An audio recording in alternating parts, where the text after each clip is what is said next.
Welcome to this deep dive into Arabian echoes. Ooh, Arabian echoes. Yeah, this Substack, it's really cool. It's like a window into like a whole other world, sharing the beauty and wisdom of Arabic poetry. It's beautiful. I have to admit, some of this stuff is really new to me. Yeah. But the way Arabian Echoes connects these poems and stories to universal human experiences, that's what really grabbed my attention. Yeah, it's fascinating how poetry can act as a bridge between cultures, isn't it? Yeah. You start reading and suddenly you're transported to like a different time and place. Yeah.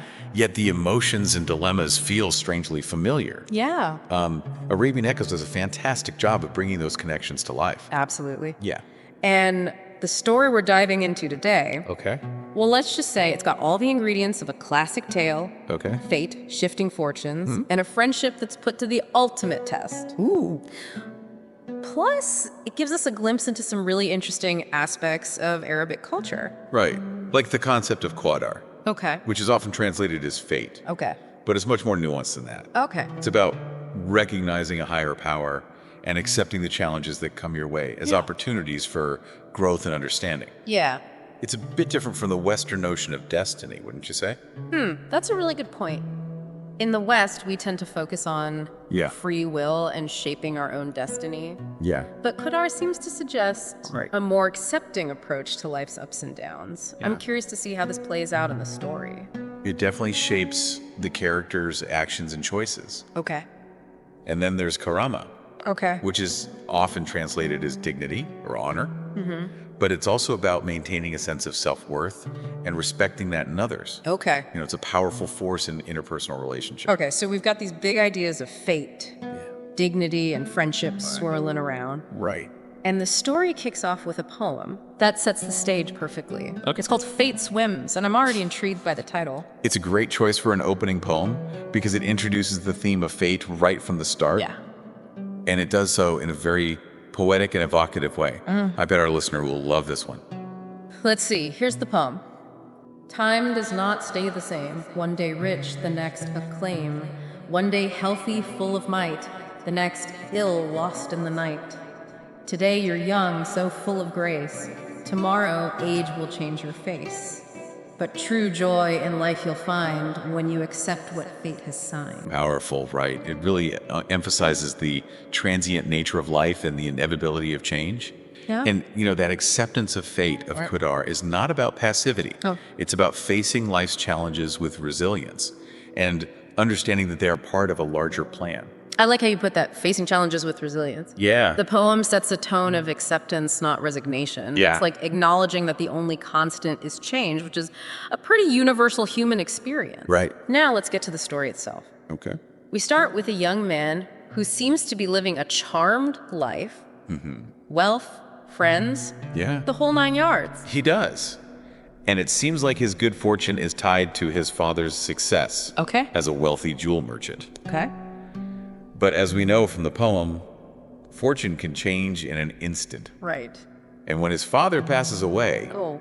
the young man's life takes a pretty dramatic turn. Oh, here's where things get interesting. Yeah, I'm guessing this is where we see the concept of Qadar coming into play. exactly. It's a classic test of character, wouldn't you say? Yeah. The young man loses his wealth, and suddenly those friends who are always around disappear. Yeah. It's a harsh lesson about the fleeting nature of social status. It's heartbreaking. And it makes you wonder, how would you react if you were in that situation? Oh, yeah. Would you be able to accept such a dramatic shift in fortune? Right. It's one thing to read about Qadar, but it's another to actually live it. It's a profound question, and the story really puts it into perspective. Yeah. The young man even reaches out to his closest friend, Oh, wow. someone he was incredibly generous with, Wow. only to be completely rejected. Talk about adding insult to injury. That's rough. I can't imagine feeling that level of betrayal. It makes you realize how fragile some friendships can be, Yeah. especially when circumstances change. And, you know, in some ways, it goes beyond just personal relationships. This story is also a commentary on societal attitudes towards wealth and status. It's like a mirror reflecting human nature, and I think it resonates across cultures. It definitely does. It makes you think about what truly matters in life. So where does our heartbroken protagonist go from here?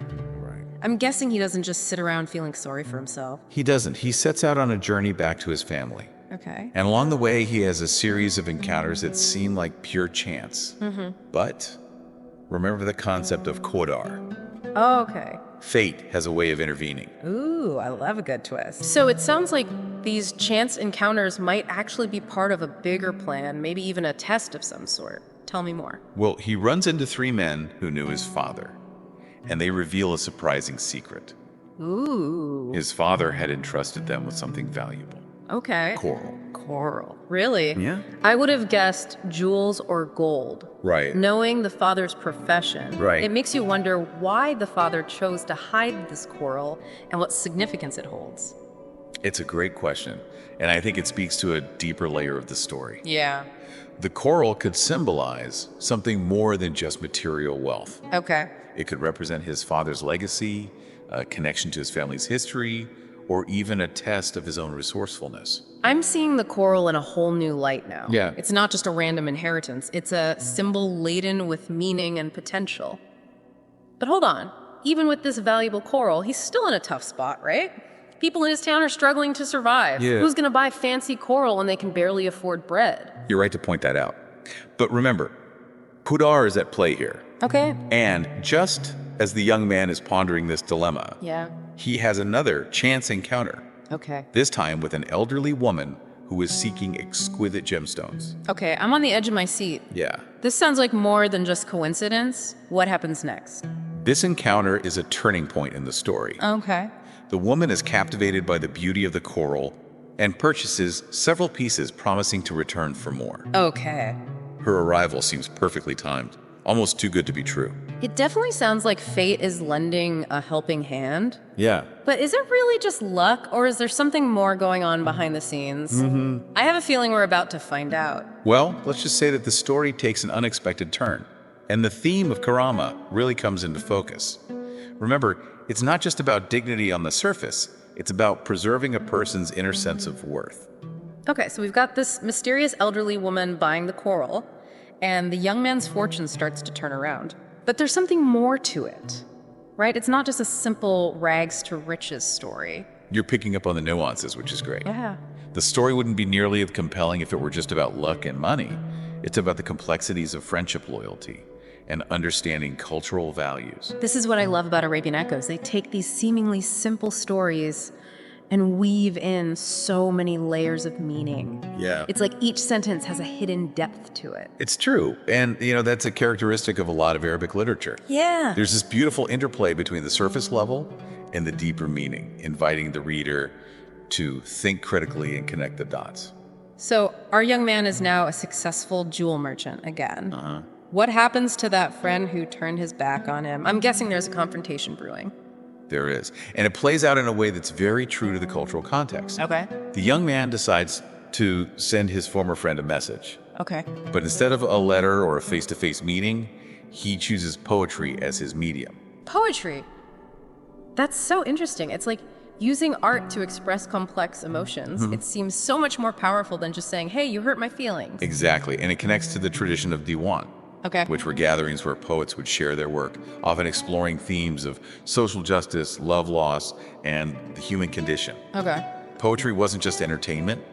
It was a way to engage in social commentary and express deeply held beliefs. Wow. So these Diwan gatherings were like a blend of art, social commentary, and intellectual discussion. Yeah. That's so cool. I can see why poetry would be the chosen way for the young man to address his friend. Right. So what does he say in his poetic message? He sends these two lines. I knew a folk with hearts of guile who feigned respect with flattering smile. When wealth was mine, they bowed so low, but when I fell, they let me go. Ouch. Those lines are sharp. You can really feel the sting of betrayal and disappointment in those words. Yeah. It's like he's holding up a mirror to his friend's hypocrisy. He is.